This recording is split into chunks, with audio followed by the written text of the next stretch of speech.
Just 5 minutes ago, the world got sucker punched.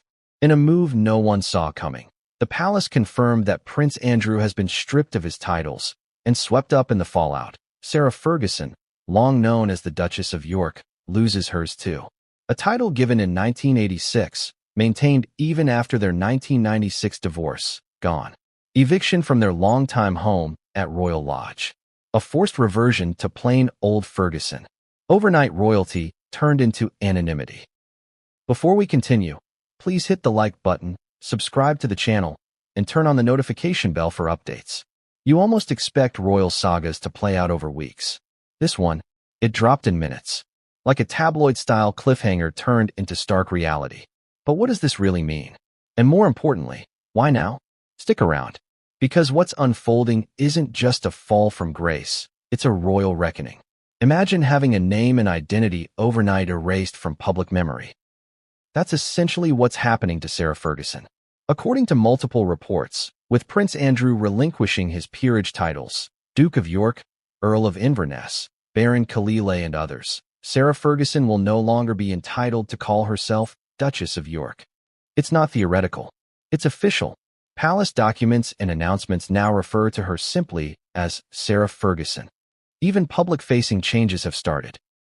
Her social media handle, once proudly listing Duchess, has been scrubbed. That's the public side. Emotionally, think about a queen being told she's no longer royalty.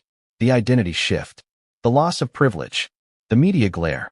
For decades, Sarah Ferguson has navigated life with a royal courtesy title, attending events, being referenced in society circles, even being part of the family, despite the divorce. Now, in a single blow, courts of public opinion, palace decrees, and a shifting tide of royal standards have turned that legacy into a blank slate. But why did this happen now? What triggered the final, irreversible cut? Keep reading. The fallout starts. Eviction from Royal Lodge and the end of stability. Titles are one thing, but home? That's intimate. That's where everyday life unfolds, far from spotlight and ceremony. The eviction from Royal Lodge isn't just symbolic. It's deeply personal.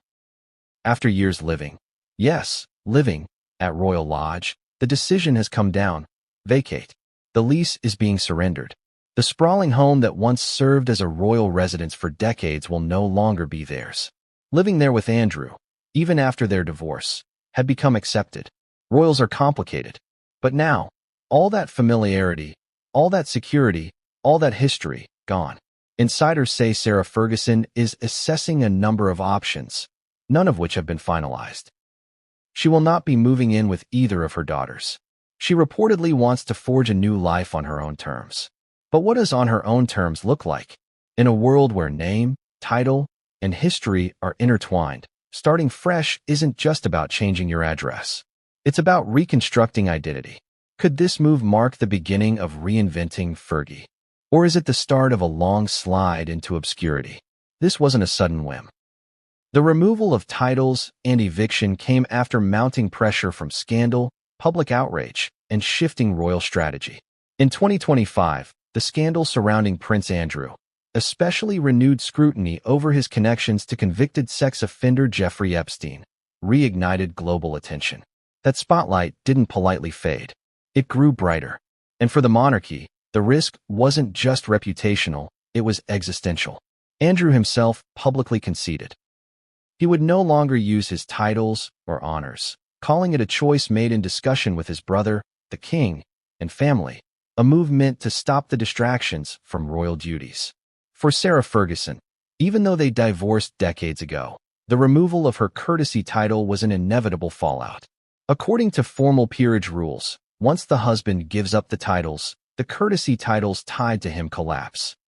In many ways, this move is part of a broader reset under King Charles III's reign, a push for accountability, austerity, and a modern monarchy where scandal has no sanctuaries. The message, no more royal exceptions. So, this isn't just punishment, it's policy, a royal house cleaning. And yet, there's a human cost. Sarah Ferguson's reality, identity crisis, isolation, and reinvention. Imagine, after decades of living under the aura of royalty, suddenly waking up as a private citizen. No title, no privileges, No royal home. Just a name. That's the world Sarah Ferguson has found herself in. According to sources, she's not doing great. Emotional, uncertain, vulnerable. Losing not just a name, but social standing, financial certainty, institutional protection. It's a kind of shock few outside royal circles can imagine. Even her support network, charities, patronages, have pulled away, distancing themselves following the Epstein-related controversies.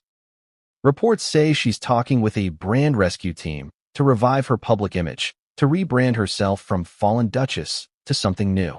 In more practical terms, she must house hunt, negotiate new living arrangements, perhaps even rethink her public role. None of the comforts she once took for granted are guaranteed anymore. It's a reinvention forced by scandal, but reinvention nonetheless. Could she rise again? What would Ferguson 2.0 look like? But what about the daughters? The ruins of legacy amid royal reckoning. In all of this upheaval, there are ripple effects for the next generation. The daughters of Andrew and Sarah, Princess Beatrice and Princess Eugenie, legally keep their titles and status, but the stain of scandal can't help but linger. They didn't ask to be born into this. They didn't choose the headlines, the lawsuits, the leaks. Yet they inherit the fallout. Their social circles, royal events, public perception, all complicated now. You can almost see it. Invitations silently revoked, whispers behind closed doors, cautious sympathy masked as polite distance. A legacy once assumed secure, suddenly uncertain. What does that feel like, growing up under a microscope, knowing your name carries both history and controversy? And for Sarah Ferguson, their mother, the heartbreak might be deeper than the loss of title. It's the fear that her daughters and their future are collateral damage in a saga fueled by scandal and urgency. Let's step back. Why does this matter on a bigger scale? Because it's not just about one family. It's about the endurance or fragility of monarchy in the 21st century.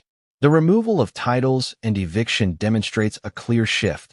The monarchy under King Charles is not afraid to cut loose members, even high-ranking ones, if public trust and institutional integrity are at stake. No nostalgia, no exceptions. It's a message. Power is not inherited. It is earned, maintained, and contingent on behavior. Titles and privileges can vanish just as quickly as they were granted. For the royal establishment, this might be essential, but for individuals caught in the purge, it delivers a harsh lesson. Identity, security, and legacy can be as fragile as reputation. And for the public, for us watching, it's a reminder. The grand facades, the glittering gowns, the historic estates, they exist on foundations of protocol, consent, and image. When one pillar falls, the rest quake. What comes next? The unknown, the reinvention, the fallout, and you. So here we are, standing at a crossroads. Sarah Ferguson is no longer a duchess. She doesn't have a palace. Her daughters carry royal titles, but the family name is tarnished. Will she disappear from public view, quietly fading into anonymity? Or will this be the beginning of a radical reinvention? A comeback story built on her own terms, stripped of royal glamour, grounded in reality? Will the monarchy tighten its circle even more, restricting claims of legacy, scrutinizing personal histories, demanding loyalty before privilege? Or will this purge just be the start of more headlines, more scandal, more reinvention? As a public, all we can do is watch. Observe the shifting tides, the whispered phone calls, the rebranded social media profiles, the real estate listings. Because the next chapter of this saga isn't written yet, and it's up to those inside, and those watching, to shape it. And you, yes, you reading this, you might just be seeing the birth of a new kind of royal narrative. Less gilded, more raw. Less about titles, more about truth. Sarah Ferguson might have lost her ducal title. She might be leaving Royal Lodge. She might be walking away from what once defined her. But what she can't lose, yet, is her story. Maybe this is her moment to redefine everything. To step away from royalty, from scandal, from expectation, and build something real. A life unmoored from titles. A story built on resilience, reinvention, and raw humanity. Do you think she can do it? Can she rise from this fall, not as a duchess, but as Sarah Ferguson, the woman behind the headlines? If this drama has taught us anything, it's this. In the world of royalty, identities change. Titles fade. Legacies crumble. But truth, and a second chance, sometimes come from hitting rock bottom. Let me know what you think. Will Sarah Ferguson disappear into obscurity, or make the greatest comeback in royal history?